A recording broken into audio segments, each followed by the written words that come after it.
Selamat pagi Bapak, Ibu, Saudara-saudari sekalian. Pada hari ini Jumat tanggal 18 November 2022, bacaan Injil diambil dari Injil Lukas bab 19 ayat 45 sampai dengan 48 bersama dengan saya Setiawati dari Paroki Santo Stefanus Surabaya. Marilah kita berdoa. Dalam nama Bapa dan Putra dan Roh Kudus, amin. Allah Tritunggal yang Maha Kudus, sumber iman, harapan, dan kasih, kami bersyukur atas hari baru ini, teristimewa untuk roh kehidupan, rahmat kesehatan, serta sukacita bagi kami.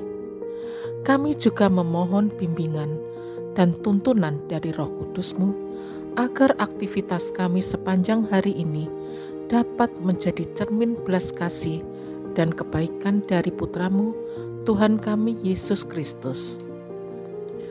Layakkanlah hati, pikiran, dan budi kami agar dapat menjadi bait Allah, tempat yang layak dan kudus, sehingga apa yang ada di pikiran dan hati, serta kata-kata, sikap, serta perbuatan yang kami lakukan semata-mata demi kemuliaan nama-Mu yang kudus. Doa ini kami haturkan kepadamu dengan perantaraan Putra-Mu yang terkasih, Tuhan kami Yesus Kristus. Amin. Inilah Injil suci menurut Lukas. Dimuliakanlah Tuhan. Lalu Yesus masuk ke bait Allah, dan mulailah ia mengusir semua pedagang di situ.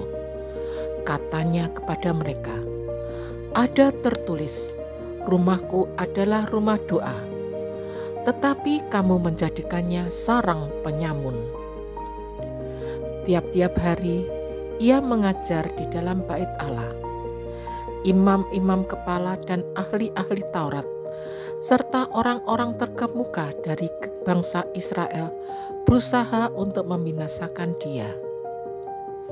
Tetapi mereka tidak tahu bagaimana harus melakukannya, sebab seluruh rakyat terpikat kepadanya dan ingin mendengarkan dia.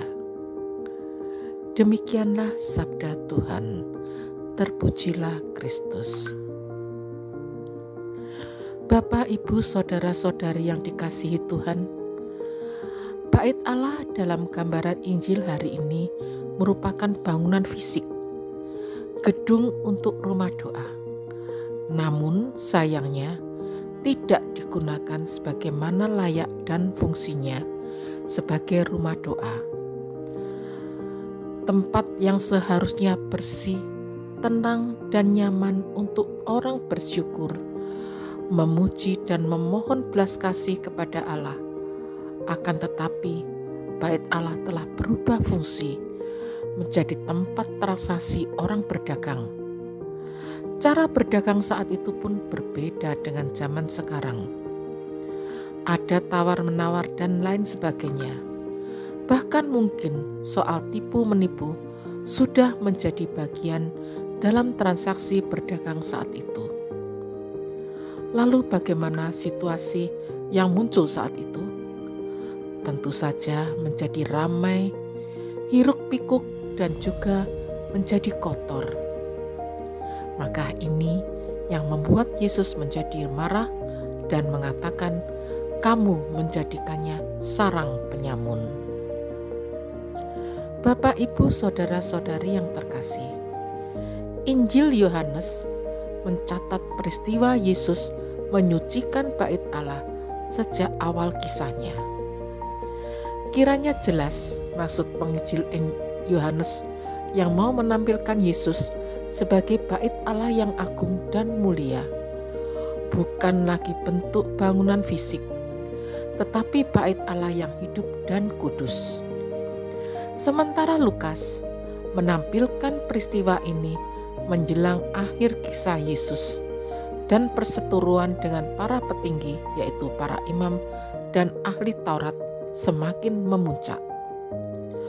Lukas pun hanya menampilkan secara sederhana, tidak ada detail seperti dalam kisah lainnya. Kiranya pesannya juga jelas bahwa kekudusan bait Allah itu perlu senantiasa dijaga, dan lebih dari itu, orang-orang yang datang ke sana sudah semestinya menjadi pribadi yang kudus. Dalam perikop ini, Lukas dengan jelas menegaskan bahwa para imam dan ahli Taurat hendak membinasakan Yesus. Tetapi mereka tidak tahu bagaimana harus melakukannya. Kita bisa memaknai apa yang dikatakan penginjil pada bagian ini untuk melihat bait Allah yang menyelamatkan. Seperti maksud Yohanes, Yesus menjadi bait Allah yang hidup dan kudus. Orang yang datang kepadanya akan dikuduskan dan mendapat perlindungan dan dikuasai oleh Allah sendiri.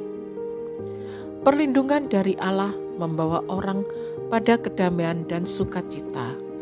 Kekuatan maut pun tidak mampu mengalahkannya. Demikian dengan kita, Yesus juga menghendaki agar kita dapat menjadi bait Allah yang hidup. Setiap pergi ke gereja, menerima tubuhnya yang mulia, mendengarkan sabda dan melaksanakannya adalah cara hidup kita sebagai orang beriman. Keberadaan kita di tengah masyarakat yang majemuk juga dapat menjadi sebuah kehadiran yang menyejukkan, menggembirakan, dan membawa damai sukacita. Marilah berdoa.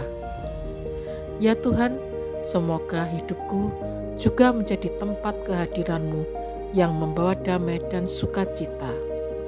Semoga aku semakin setia mendengarkan sabda-Mu dan pergi kepada sesamaku. Jadikanlah diriku sebagai bait Allah yang hidup dengan sikap, perkataan, dan doa-doaku yang menyelamatkan, bukan saja bagi diriku sendiri, tetapi juga bagi banyak orang. Dalam nama Bapa dan Putra dan Roh Kudus. Amin.